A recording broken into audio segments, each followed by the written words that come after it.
അപ്പോൾ ഇപ്പോൾ ഒരു അമേരിക്ക ടൂറാണെങ്കിൽ ഒരു 2 ആഴ്ചയാണ് നമ്മൾ അവരോട് സ്പെൻഡ് ചെയ്യുന്നത്. അവരെ ഹാപ്പിയാക്കി കൊണ്ടുവരണമെങ്കിൽ അവരുടെയും കൂടെ ഓരോരുത്തരുടെ ഇഷ്ടവും താല്പര്യങ്ങളും എല്ലാം നമ്മൾ സോ ഇറ്റ് ഈസ് അക്കോമഡേറ്റിംഗ്. ചേച്ചി ഇത്രയധികം യാത്ര ചെയ്തിട്ട് ലൈഫിൽ എന്താ പഠിച്ചേക്കുന്നത്? ഞാൻ മനസ്സിലാക്കിയിട്ടുള്ളത് യാത്ര ചെയ്യുമ്പോൾ നമ്മൾ ലൈഫിനെ കുറച്ചും കൂടെ ഡിഫറെൻ്റായിട്ട് നമുക്ക് കാണാൻ സാധിക്കും.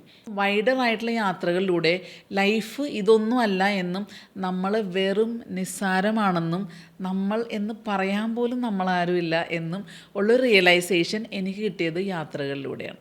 ഓരോ സിറ്റുവേഷൻസിലും എങ്ങനെ റിയാക്ട് ചെയ്യണം അല്ലെങ്കിൽ റിയാക്ട് ചെയ്യരുതെന്ന് വരെ ഞാൻ പഠിച്ചത് എല്ലാം എൻ്റെ ഈ ഒരൊറ്റ പ്രൊഫഷൻ കൊണ്ടാണ്. അപ്പോൾ ഇപ്പോൾ ഒരു അമേരിക്ക ടൂറാണെങ്കിൽ ഒരു 2 ആഴ്ചയാണ് നമ്മൾ അവരോട് സ്പെൻഡ് ചെയ്യുന്നത്. ഈ 40 പേരും കേരളത്തിൽ നിന്ന് ഡിഫറെൻറ്റ് ഭാഗത്തു നിന്ന് വരുന്ന ആൾക്കാരാണ്. അത്രയും ദിവസം അവരുടെ കൂടെ നമ്മളൊരു ടൂർ മാനേജറായിട്ട് കൊണ്ടുപോയി അവരെ ഹാപ്പിയാക്കി കൊണ്ടുവരണമെങ്കിൽ അവരുടെയും കൂടെ ഓരോരുത്തരുടെ ഇഷ്ടവും താല്പര്യങ്ങളും എല്ലാം നമ്മൾ സോ ഇറ്റ് ഈസ് അക്കോമഡേറ്റിംഗ്. അപ്പോൾ നമുക്കിവിടെ കിട്ടുന്നൊരു ഗുണമെന്ന് വെച്ച് കഴിഞ്ഞാൽ നമ്മൾ ലൈഫിൽ ഭയങ്കര പേഷ്യൻസ് ഉണ്ടാകും നമുക്ക്.